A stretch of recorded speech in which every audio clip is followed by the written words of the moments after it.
You guys can also decide. Okay. So, wrist and hand. We know our wrist aspect is going to be our forearm. So that we know is going to be made up of our distal ulna and our radius. So our two forearm bones. Then just like in the foot, remember the foot had the tarsals, the metatarsals, and the phalanges. The hand is going to have the same thing, but they're called the carpals. So we have carpals, we have metacarpals, and then we have our phalanges. So very similar in organization to the foot.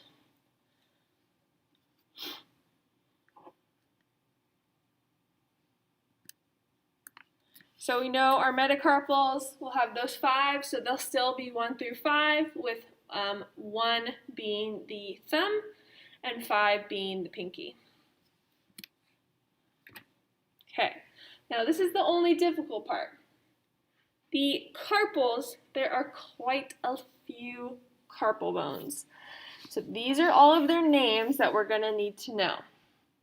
So we have our scaphoid, our lunate, our triquetrum, our pisiform, our trapezium, our trapezoid, our capitate, and our hamate.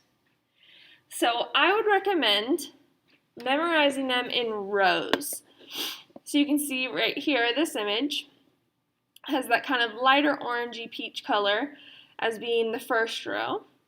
And then the second row is being this more orange color. So it's easier to memorize them in that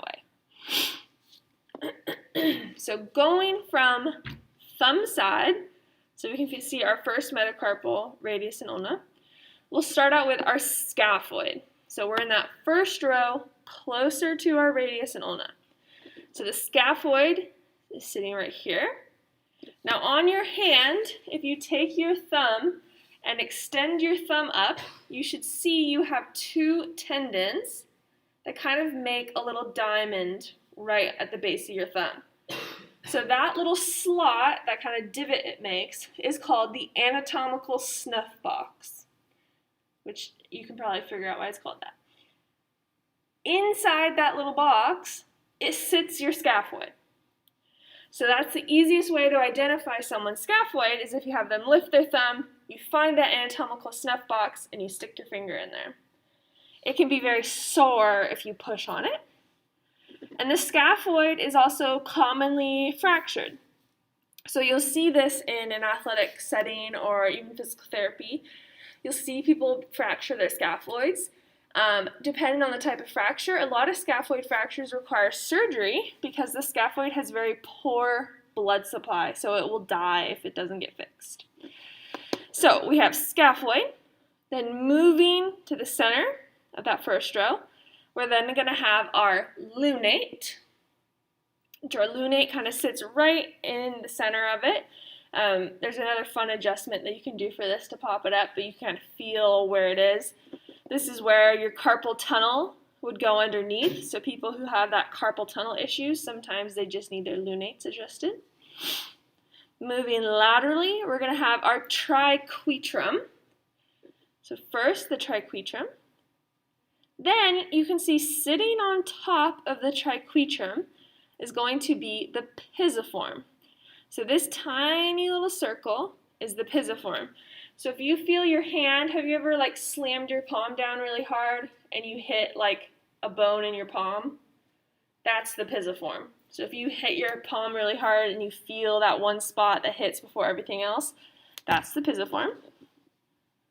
So then if we go up now to that second row, starting on thumb side again, we're going to have our trapezium sitting next to the trapezoid.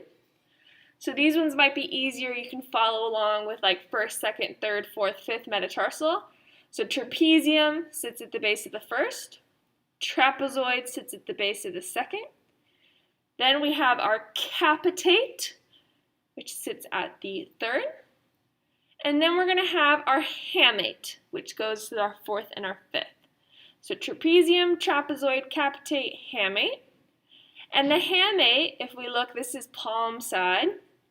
The hamate actually has a pronounced hook on it. So it's called the hook of the hamate. So again, that kind of gives you that why if you hit your hand on the ground, why that outside would hurt more than the inside, because you have a lot more prominent bones. Okay, so those are all of the carpals. Of course, we know our metacarpals, so this aspect of our hand. We have, remember, first, second, third, fourth, and fifth. First being the thumb, fifth being the pinky. And we know kind of the bases and the heads. The bases are at the bottom, heads are at the top. So does everyone remember what the big toe was called? It had a special name. No. Remember, the whole big toe had one fancy name, started with an H. Hallux. So the thumb has a similar name. The thumb is called the pollux. So with a P, pollux is thumb, hallux is the big toe. So you'll see that in muscles as well. So our phalanges, which we do know are similar, had that distal phalange. We have 3 phalanges on each finger besides the thumb. So the thumb only has 2. So we know that the thumb and all the other fingers will have that proximal phalanx first.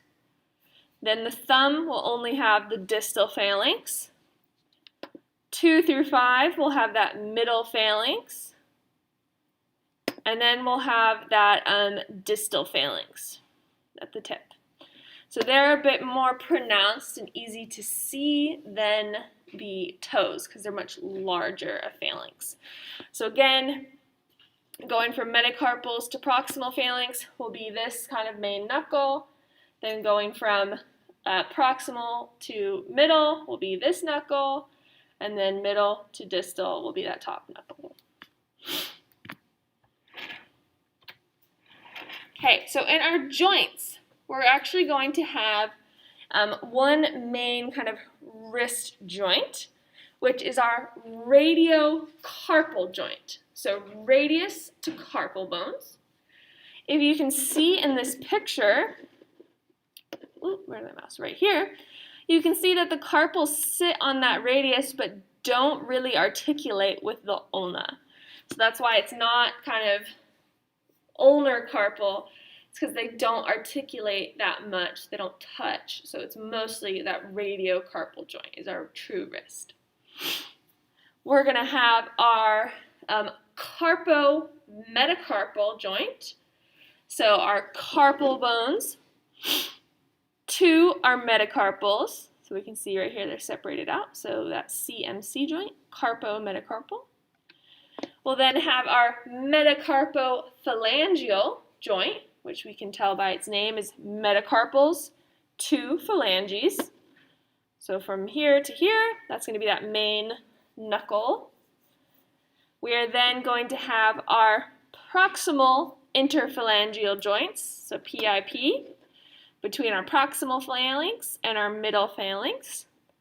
So that will be that second knuckle on our fingers.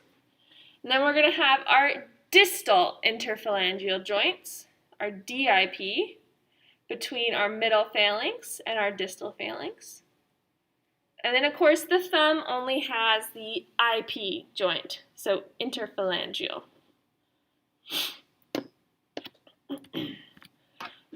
Also, the thumb is what's called a saddle joint. So it's one of the few that is this type of joint. So you can see that first metacarpal sits onto that trapezium, which is one of the carpal bones, and it sits like a horse in a saddle. I also think it looks like Pringles, so they stack on top of each other like Pringles in a can. So that is a specific type of joint that gives it specific motions. So a saddle joint is in the thumb. So ligaments is basically going to be like the foot. There's too many ligaments for you guys to need to know.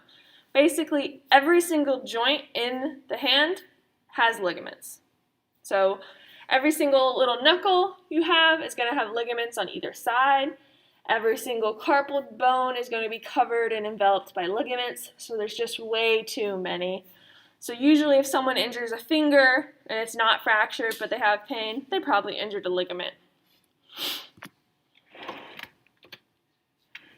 Okay, so some movements. Movements in the wrist and hand can be a little confusing, but you just need to think in anatomical position for a lot of them. So in the wrist, of course, we're going to have our flexion and extension. So in anatomical position, flexion will be bringing that palm closer to your forearm, so kind of curling in. So flexion. Extension in anatomical position will be bringing the back of your hand towards the back of your forearm, so like this, or if you're in this position, like that. So bringing it back. And then a new movement is radial and ulnar deviation. So this is almost going to be like you're waving. So if you have your hand straight up and down, we know radial side is thumb side, ulnar side is pinky side. So radial deviation, you're going to be kind of bending to the radial side. Ulnar deviation, you're going the other direction. So you're kind of just waving. Okay. So fingers are going to have flexion and extension. So bending the fingers, making a fist is flexion. Straightening them out is extension. We're going to have AB and adduction of the fingers. So AB will be spreading them out wide. AD will be bringing them in together. The thumb is going to also have flexion, extension. So we'll have flexion and extension. It also has abduction and adduction, but a specific motion of the thumb that none of the other ones have is opposition. So opposition is what is the movement that gives you an opposable thumb. You've probably heard of having an opposable thumb. And opposition is bringing your thumb to your pinky. So going like this means you have an opposable thumb. So that is opposition. So a lot of times if you have a hand injury or a thumb injury, I had a bad thumb injury for quite a long time, I was not able to oppose my thumb. So I was stuck like that. But so opposition is very important for the thumb. Gives it basically all of its goodness. Okay. So that's all for wrist and hand part 1. Part 2 on Wednesday will be all of the muscles. Okay.